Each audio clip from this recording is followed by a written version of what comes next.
ओम श्री परमात्मने नमः। श्री रामचंद्राय नमः। श्री सीतापतये नमः। जय श्री सीताराम। कल हमने किष्किंधा कांड का प्रथम सर्ग पढ़ा और उसमें हमने जाना कि किस तरह से भगवान राम पंपा वन में आकर श्री सीता के प्रति अ, बहुत शोक युक्त हो गए थे और उस शोक में उन्होंने बहुत सारी बातें लक्ष्मण से कही और लक्ष्मण के समझाने पर भगवान श्री राम उस शोक से बाहर निकले और वे सुग्रीव से मिलने के लिए आगे बढ़े। आज किष्किंधा कांड का अद्वितीय सर्ग आरंभ करते हैं। इस सर्ग में सुग्रीव तथा वानरों की आशंका हनुमान जी द्वारा उनका निवारण तथा सुग्रीव का हनुमान जी को श्री राम लक्ष्मण के पास उनका भेद लेने के लिए भेजने का वर्णन है। और इस सर्ग का प्रथम श्लोक इस प्रकार है कि तो तु दृष्ट्वा महात्मानो भ्रातरो राम लक्ष्मणा वरायुर्धरो वीरो सुग्रीवाः सात्वितो भवत।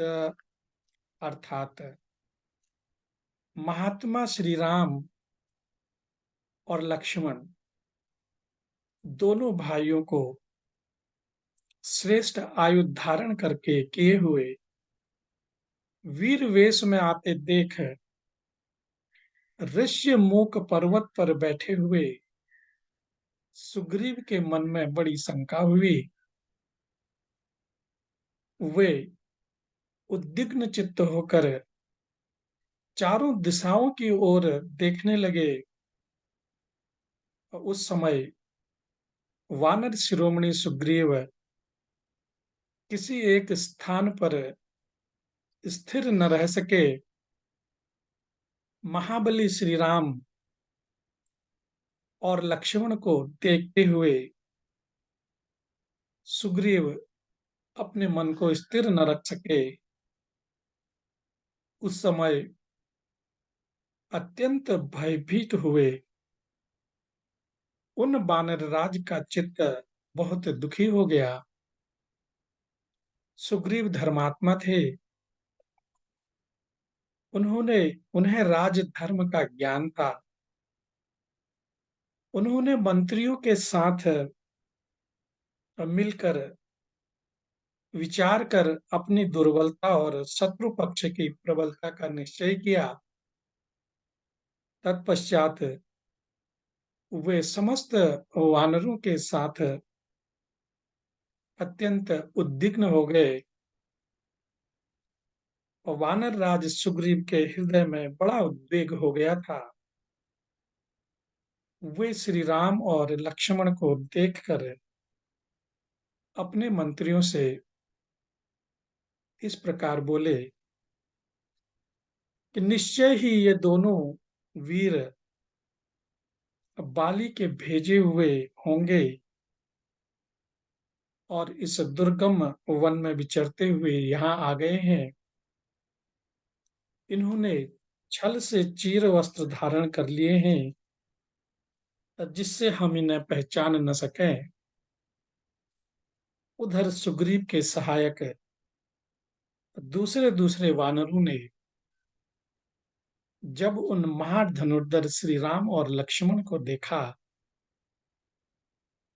तब वे उस पर्वत के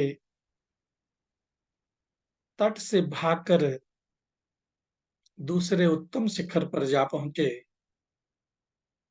वे यूथपति वानर शीघ्रता पूर्वक जाकर यूथपतियों के सरदार वानर शिरोमणि सुग्रीव को चारों ओर से घेर कर उनके पास खड़े हो गए।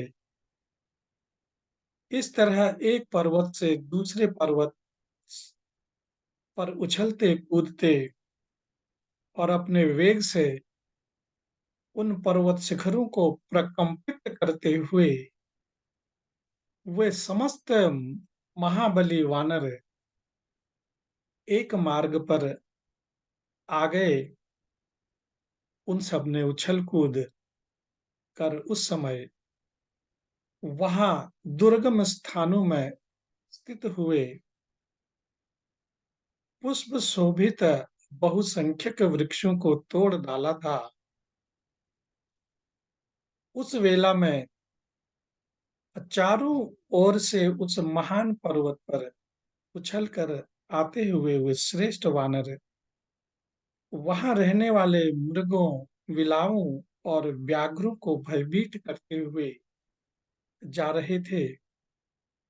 और इस प्रकार सुग्रीव के सभी सचिव पर्वतराज ऋष्यमूक पर आ पहुंचे और एकाग्रचित्त हो उन वानरराज से मिलकर उनके सामने हाथ जोड़कर खड़े हो गए।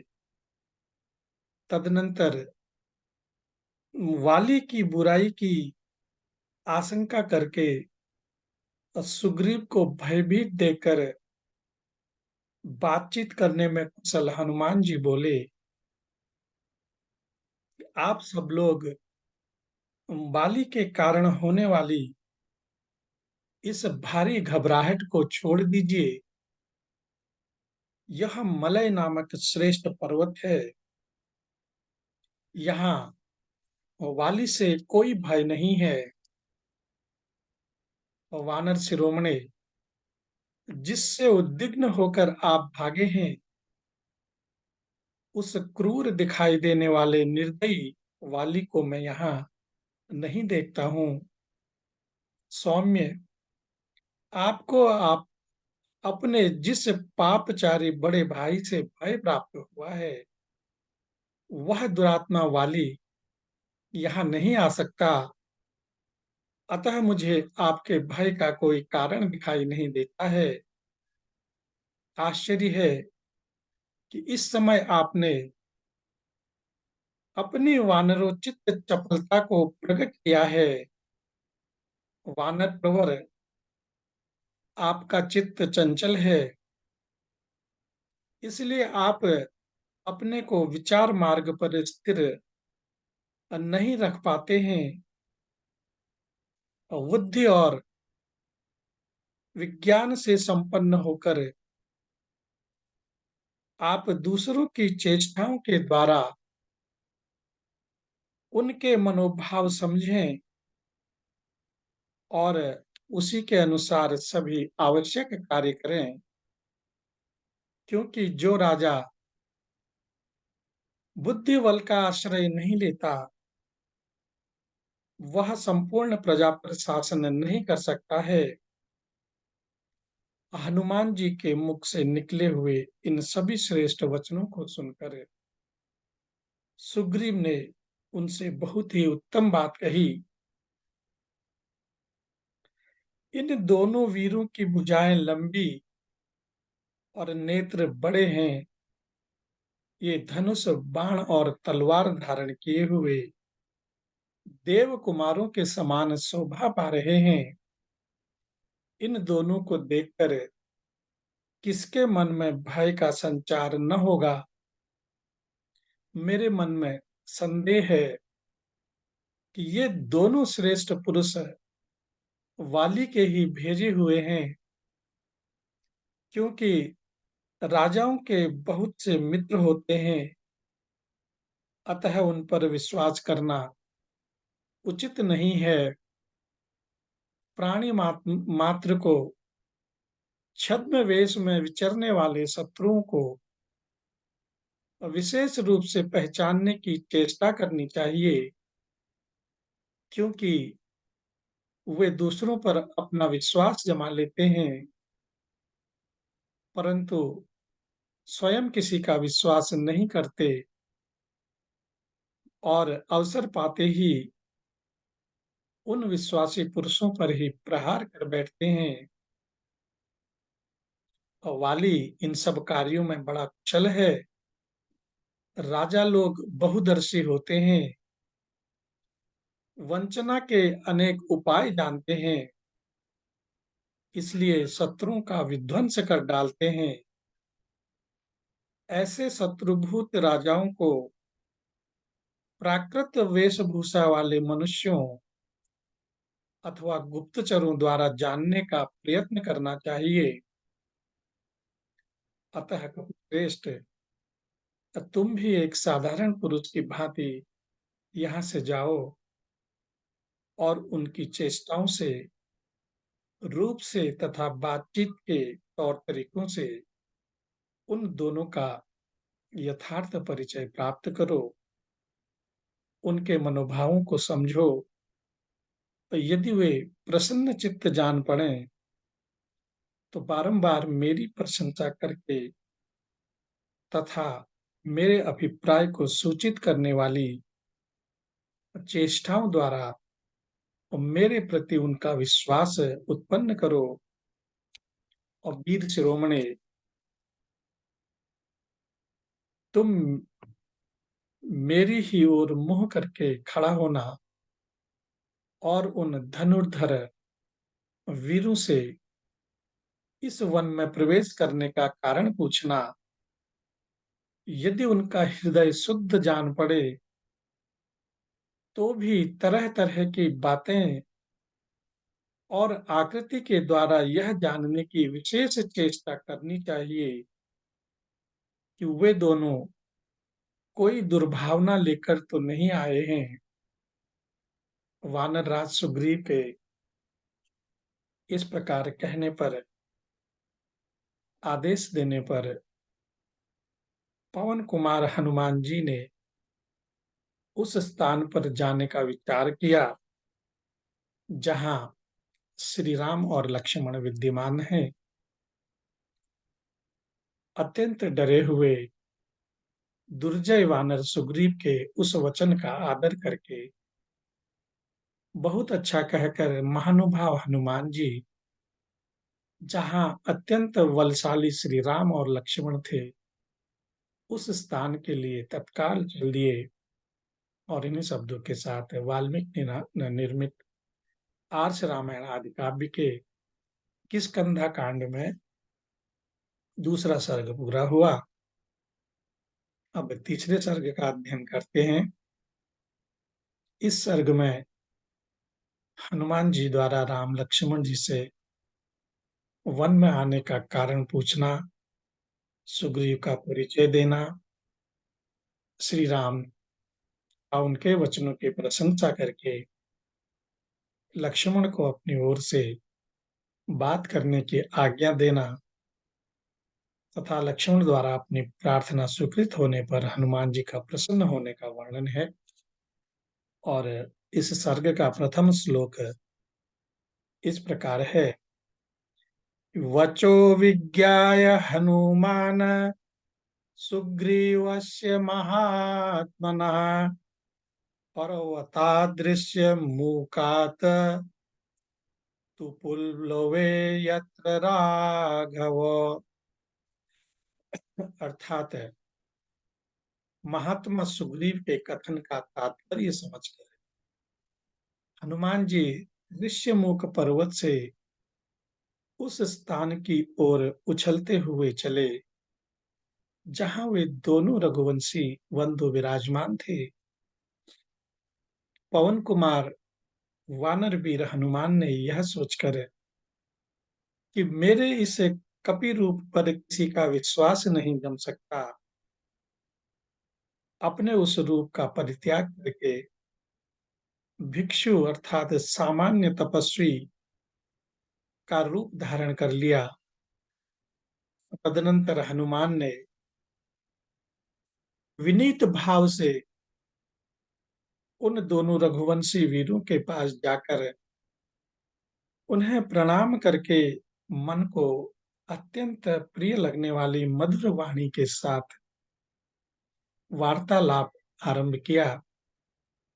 वानर शिरोमणि हनुमान ने पहले तो उन दोनों वीरों की यथोचित प्रशंसा की, फिर विधिवत उनका पूजन आदर करके स्वच्छंद रूप से मधुर वाणी में कहा कि वीरों, आप दोनों सत्य, पराक्रमी और देवताओं के समान प्रभावशाली, तपस्वी तथा कठोर व्रत का पालन करने वाले जान पड़ते हैं। आपके शरीर की कांति बड़ी सुंदर है। आप दोनों इस वन्य प्रदेश में किस लिए आए हैं? वन में विचरने वाले मृग समूहों तथा अन्य जीवों को भी त्रास देने देते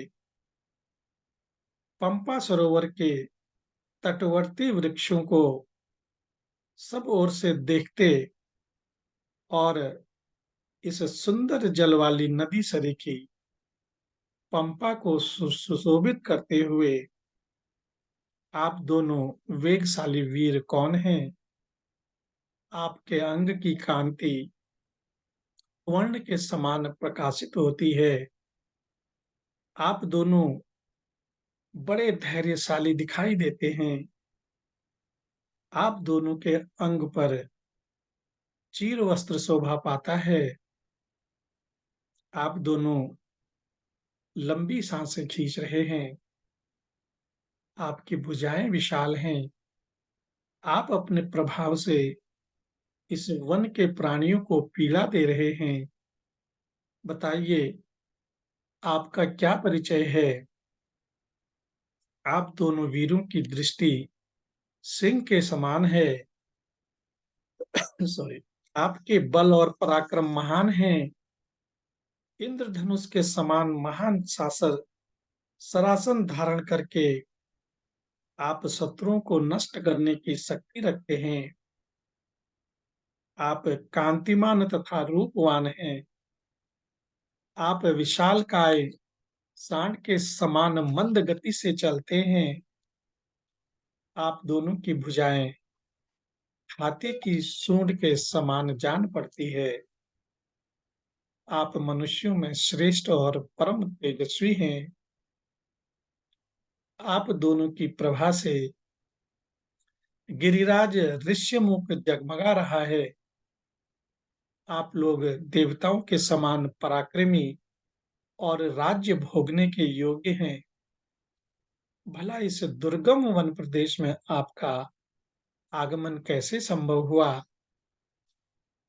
आपके नेत्र प्रफुल्ल कमल दल के समान शोभा पाते हैं।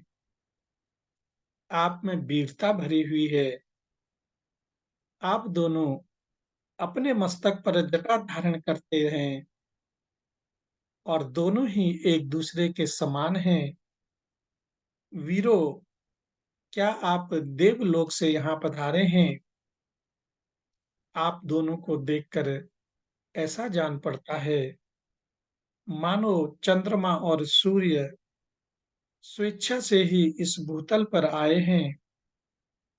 आपके वक्षस्थल विशाल हैं और मनुष्य होकर भी आपके रूप देवताओं के तुल्य हैं। आपके कंधे सिंह के समान हैं। आप में महान उत्साह भरा हुआ है। आप दोनों मदमत्त सांडों के समान प्रतीत होते हैं। आपकी भुजाएं विशाल, सुंदर, गोल गोल और परिधि के समान सुदृढ़ हैं। ये समस्त आभूषणों को धारण करने के योग्य हैं, तो भी आपने इन्हें विभूषित क्यों नहीं किया है? मैं तो समझता हूँ कि आप दोनों समुद्रों और वनों से युक्त तथा विंध्य और मेरु आदि पर्वतों से सॉरी, विभूषित इस सारी पृथ्वी की रक्षा करने के योग्य हैं। सॉरी, आपके ये दोनों धनुष विचित्र, चिकने तथा अद्भुत अनुलेप से चित्रित हैं। इन्हें सुवर्ण से विभूषित किया गया है, अतः ये इंद्र के वज्र के समान प्रकाशित हो रहे हैं। प्राणों का अंतर कर देने वाले, सर्पों के प्राणों का अंत कर देने वाले, सर्पों के समान भयंकर तथा प्रकाशमान तीखे बाणों से भरे हुए आप दोनों के तुरीण बड़े सुंदर दिखाई देते हैं। आपके ये दोनों खड्ग बहुत बड़े और विस्तृत हैं। इन्हें पक्के सोने से विभूषित किया गया है। ये दोनों कैंचुल छोड़कर निकले हुए सर्पों के समान शोभा पाते हैं। वीरो, इस तरह मैं बारंबार आपका परिचय पूछ रहा हूँ, आप लोग मुझे उत्तर क्यों नहीं दे रहे हैं? यहाँ सुग्रीव नामक एक श्रेष्ठ वानर रहते हैं, जो बड़े धर्मात्मा और वीर हैं। उनके भाई वाली ने उन्हें घर से निकाल दिया है, अतः वे अत्यंत दुखी होकर सारे जगत में मारे मारे फिरते हैं। इन्हीं वानर शिरोमणियों के राजा महात्मा सुग्रीव के भेजने से मैं यहाँ आया हूँ, और मेरा नाम हनुमान है, और मैं भी वानर जाति का ही हूँ। धर्मात्मा सुग्रीव आप दोनों से मित्रता करना चाहते हैं। मुझे आप लोग उन्हीं का मंत्री समझें। मैं वायु देवता का वानर जातीय पुत्र हूँ, और मेरी जहाँ इच्छा हो जा सकता हूँ, और जैसा चाहूँ रूप धारण कर सकता हूँ। इस समय सुग्रीव का प्रिय करने के लिए भिक्षु के रूप में आपके सामने छिप कर मैं अपने को छिपाकर मैं ऋष्यमुख पर्वत से यहाँ पर आया हूँ। उन दोनों भाई वीरवर श्री राम और लक्ष्मण से ऐसा कहकर बातचीत करने में कुशल तथा बात का मर्म समझने में निपुण हनुमान जी चुप हो गए और कुछ न बोले। उनकी यह बात सुनकर श्री रामचंद्र जी का मुख प्रसन्नता से खिल उठा। वे अपने बगल में खड़े हुए छोटे भाई लक्ष्मण से इस प्रकार कहने लगे कि सुमित्रा नंदन, ये महामनस्वी वानरराज सुग्रीव के सचिव हैं, और उन्हीं के हित की इच्छा से यहाँ मेरे पास आए हैं।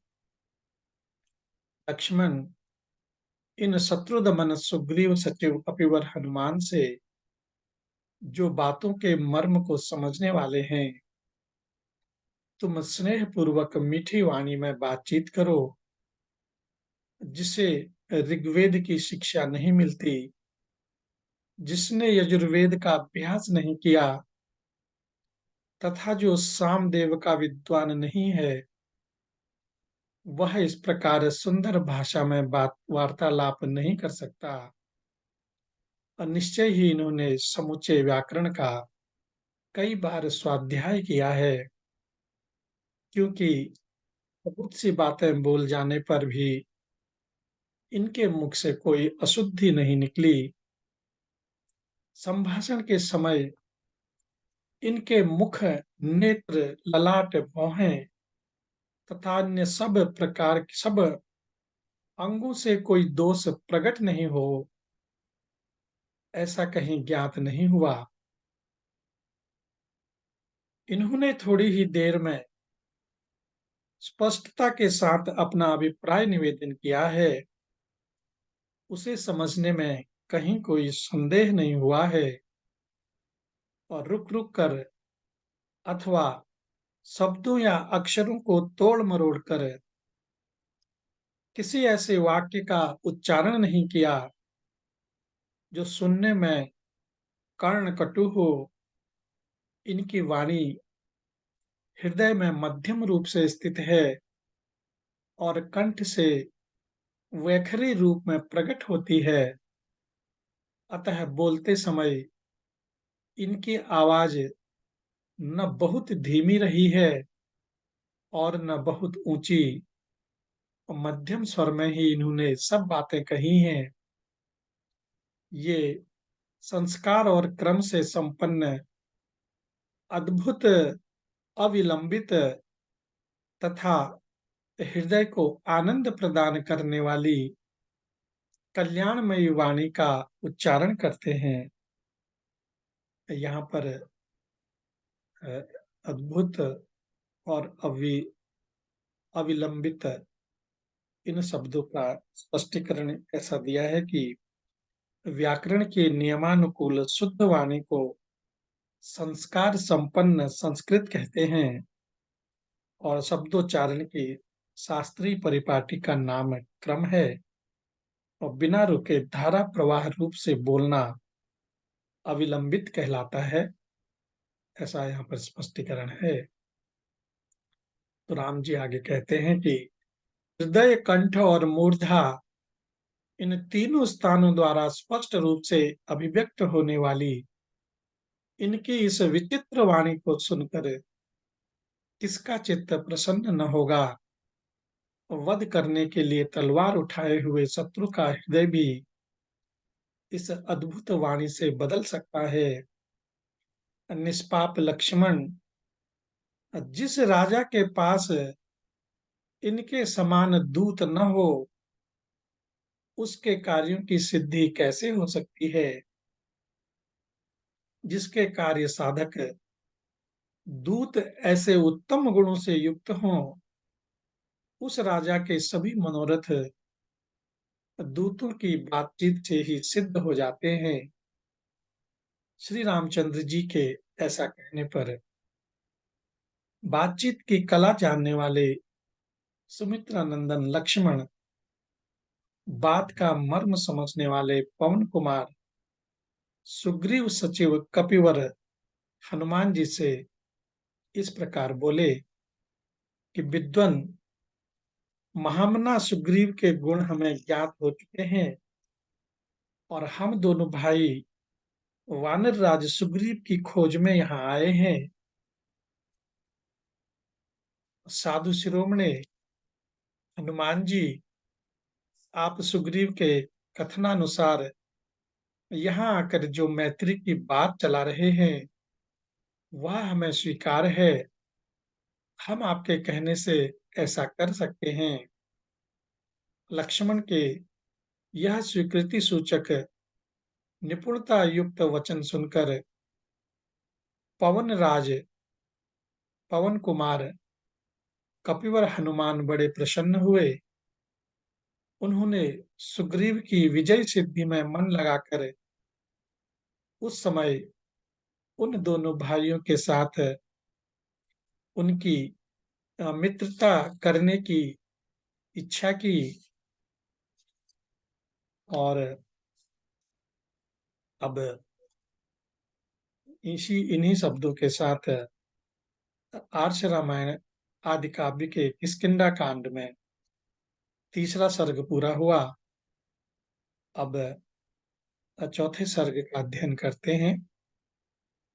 इस सर्ग में लक्ष्मण का हनुमान जी से श्री राम के वन में आने और सीता के हरे जाने का वृतांत बताना तथा इस कार्य में सुग्रीव के सहयोग की इच्छा प्रकट करना और हनुमान जी का उन्हें आश्वासन देकर दोनों भाइयों को अपने साथ ले जाने का वर्णन है।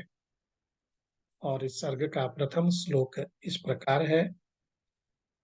ततः प्रहृष्टो हनुमान कृत्यवानीति तद्वचः श्रुत्वा मधुरभावं च सुग्रीवं मनसा गतः।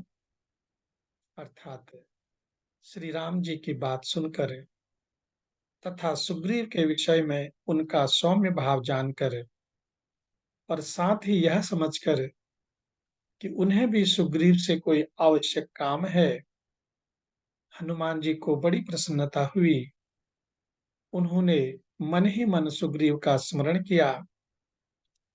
अब अवश्य ही महामना सुग्रीव को राज्य की प्राप्ति होने वाली है, क्योंकि ये महानुभाव किसी कार्य या प्रयोजन से यहाँ आए हैं और यह कार्य सुग्रीव के द्वारा ही सिद्ध होने वाला है।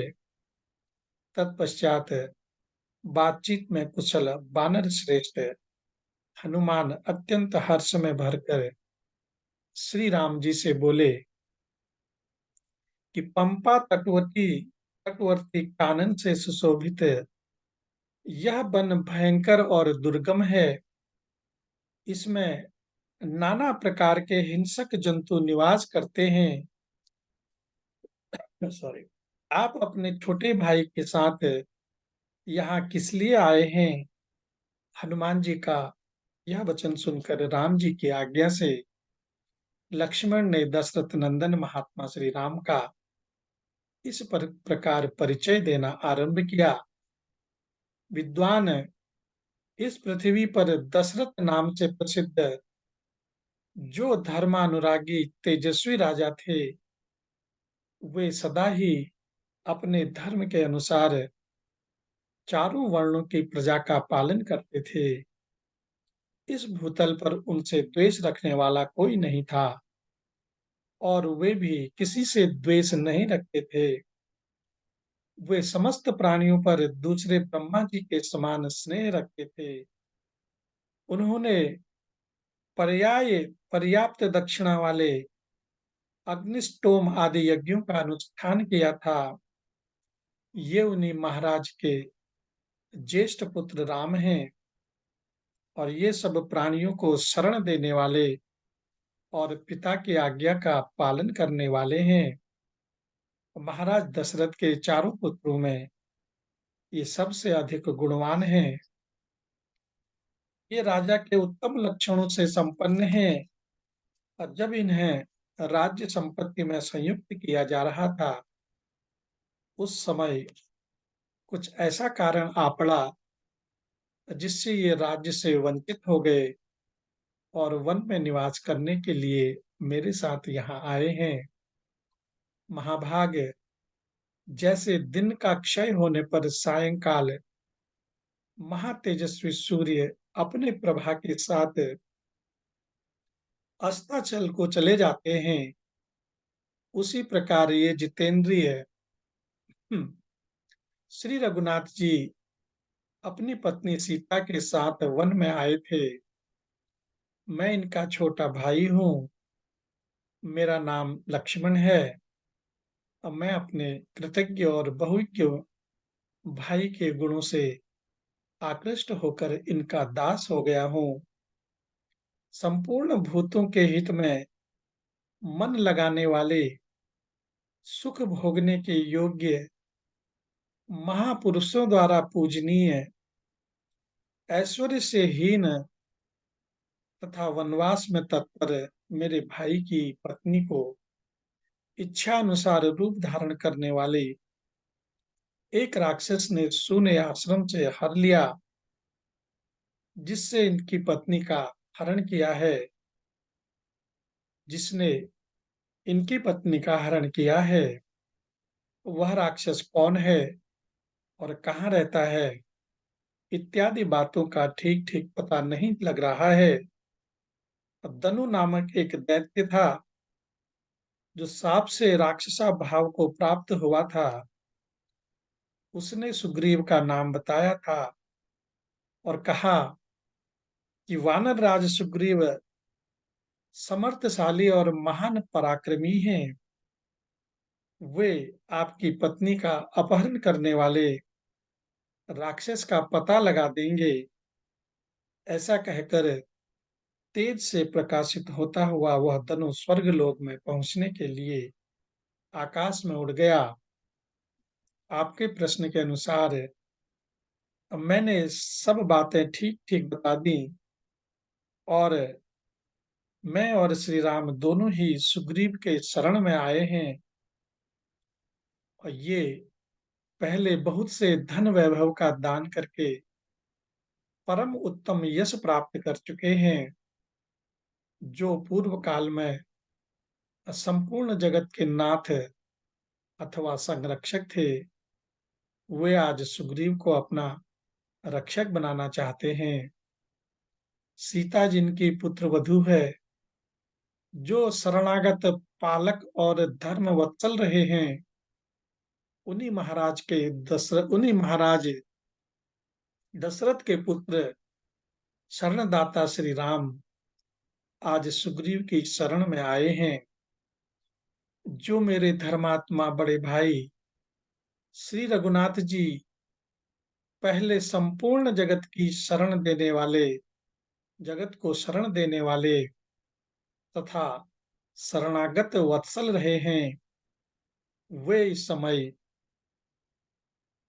सुग्रीव की शरण में आए हैं और जिनके प्रसन्न होने पर सदा यह सारी प्रजा प्रसन्नता से खिल उठती है। वे ही श्री राम आज वानर राज सुग्रीव की प्रसन्नता चाहते हैं।